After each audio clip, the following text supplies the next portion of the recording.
Shreyas আয়ারকে captaincy থেকে বাদ দিয়ে সূর্যকুমার যাদবকে আবার ক্যাপ্টেন করা উচিত আমার মনে হয়। এরকম ক্যাপ্টেন আমাদের দরকার নেই, যে ক্যাপ্টেন আমাদেরকে ম্যাচ জেতাতে পারে না, ভারতকে ম্যাচ জেতাতে পারে না, সেরকম ক্যাপ্টেন আমাদের দরকার নেই ভাই। শ্রেয়াস আয়ার যেভাবে ভারতের দলের ক্যাপ্টেন্সি করলো এই 7টা ম্যাচে, মনেই হচ্ছে নাকি টিম ইন্ডিয়া ম্যাচ জিততে পারবে বন্ধুরা। কোনো কম্পিটিশন নেই, একতরফা প্রত্যেকটা ম্যাচই হেরে যাচ্ছে এবং আয়ারল্যান্ডের বিপক্ষে হেরে গেল, ইংল্যান্ডের বিপক্ষে হেরে গেল, দুটো সিরিজে শ্রেয়াস আয়ার ক্যাপ্টেন্সি করলো, দুটো সিরিজই হোয়াইট ওয়াশ হয়ে গেল বন্ধুরা।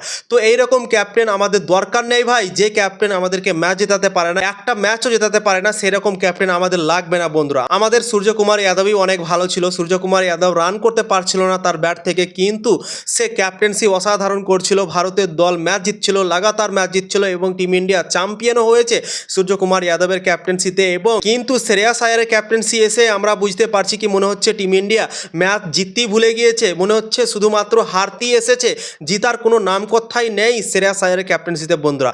যখন সূর্যকুমার যাদব ক্যাপ্টেন্সি করছিল তখন আমরা হারতে ভুলে গিয়েছিলাম, যখনই ম্যাচ খেলতো ভারতের দল সবগুলোই ম্যাচ জিতে যেত। কিন্তু শ্রেয়াস আয়ার ক্যাপ্টেন্সি হওয়ার পর কিন্তু সেটা উল্টো হয়ে গিয়েছে।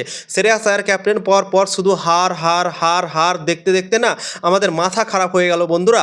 7টা ম্যাচ থেকে আমরা অপেক্ষা করে বসেছিলাম, আজকে জিতবো আজকে জিতবো, প্রত্যেকটা ম্যাচের পর ভাবনা চিন্তা করছিলাম, কিন্তু একটাও জিত এখন পর্যন্ত ভারতের নসিবে হয়নি এবং শ্রেয়াস আয়ারের ক্যাপ্টেন্সিতেও নসিব হয়নি বন্ধুরা। সত্যি অবাক লাগছে, আমাদের টিম ইন্ডিয়া একটা ক্যাপ্টেন পরিবর্তন হওয়াতে এতটা পরিবর্তন হয়ে যাবে কেউ ভাবতে পারেনি। এবং মনে হচ্ছে কি সূর্যকুমার যাদবকে চ্যাম্পিয়ন ক্যাপ্টেনকে বাদ দেওয়ার পর মনে হচ্ছে টিম ইন্ডিয়ার কেউ সাথ দিতে পারছে না।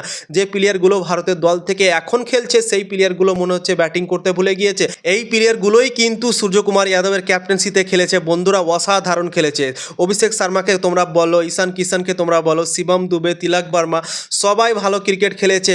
তারপর হচ্ছে অক্ষর প্যাটেলও বোলিং ব্যাটিং সব জায়গায় দারুণ পারফরমেন্স দিয়েছে এবং ভারতকে ম্যাচ জিতিয়েছে। কিন্তু সেই প্লেয়ারগুলোই আবার শ্রেয়াস আয়ারের ক্যাপ্টেন্সিতে কেমন পারফরমেন্স করছে তোমরা নিজেই দেখতে পাচ্ছ। কেউ মনে হচ্ছে ঠিকঠাকভাবে জিম্মেদারি নিয়ে খেলতে পারছে না, বড় স্কোরই করতে পারছে না, প্রত্যেকটা ম্যাচে প্লেয়াররা ফেল হয়ে যাচ্ছে। টিম গেম যে একটা হয় সেই টিম গেমটাই মনে হচ্ছে টিম ইন্ডিয়ার তরফ থেকে আসছে না, বলিংয়েও আসছে না, ব্যাটিংয়েও আসছে না, ফিল্ডিংয়েও আসছে না, তিনটে ডিপার্টমেন্টই প্রত্যেকটা ম্যাচে ফেল হচ্ছে আমাদের টিম ইন্ডিয়া বন্ধুরা। শ্রেয়াস আয়ারের ক্যাপ্টেন্সিতে টোটাল 7টা ম্যাচ খেললো, শ্রেয়াস আয়ার 7টাই টস জিতলো, কিন্তু ম্যাচ একটাও জিততে পারলো না বন্ধুরা। এবং এই দুটো সিরিজে আমরা দেখতে পেলাম খুবই বাজে ফিল্ডিং করলো এবং বলিংও খুব একটা ভালো হলো না, খুবই বাজে বল করলো এই সিরিজে। এবং সব থেকে খারাপ করেছে ব্যাটিং টিম ইন্ডিয়ার। ব্যাটিং পারফরম্যান্স এত জঘন্য হবে আমরা কেউ ভাবতে পারিনি, এক্সপেক্টই করতে পারিনি।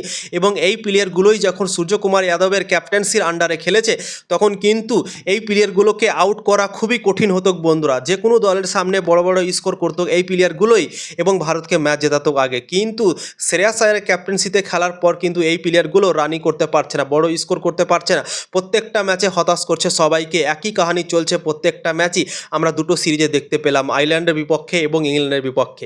ইংল্যান্ডের সামনে তো ভাই কোনো কম্পিটিশনই আমাদের টিম ইন্ডিয়া করতে পারলো না, একতরফা প্রত্যেকটা ম্যাচই হেরে গিয়েছে, কোনো কম্পিটিশন ইংল্যান্ডকে দিতে পারেনি আমাদের টিম ইন্ডিয়া, ম্যাচ জেতা তো দূরের কথা বন্ধুরা। তো সত্যি মনে হচ্ছে কি শ্রেয়াস আয়ারের ক্যাপ্টেন্সিতে টিম ইন্ডিয়া ম্যাচই জিততে পারবে না। এবং যেভাবে দুটো সিরিজে হোয়াইট ওয়াশ হলো, এখন তো সূর্যকুমার যাদবের কথা সবারই মনে পড়ছে, আমারও মনে পড়ছে, ক্রিকেট ফ্যানদেরও মনে পড়ছে। তো আমার মনে হয় সূর্যকুমার যাদবকে আবার ফিরিয়ে নিয়ে আসা উচিত। এইভাবে যদি টিম ইন্ডিয়া চলতে থাকে তাহলে কিন্তু টিম ইন্ডিয়ার যে গ্রাফটা উপরে উঠেছিল সেই গ্রাফটা মনে হচ্ছে আস্তে আস্তে নিচে নেমে যেতে পারে বন্ধুরা, শ্রেয়াস আয়ারের ক্যাপ্টেন্সিতে এইভাবে যদি চলতে থাকে। তো আমার মনে হয় সূর্যকুমার যাদব চ্যাম্পিয়ন ক্যাপ্টেন ছিল, সে চ্যাম্পিয়ন করেছিল দলকে, তো তাকে আরও একটা সুযোগ আমার মনে হয় দেওয়া উচিত এবং তাকে ফিরিয়ে নিয়ে আসা উচিত।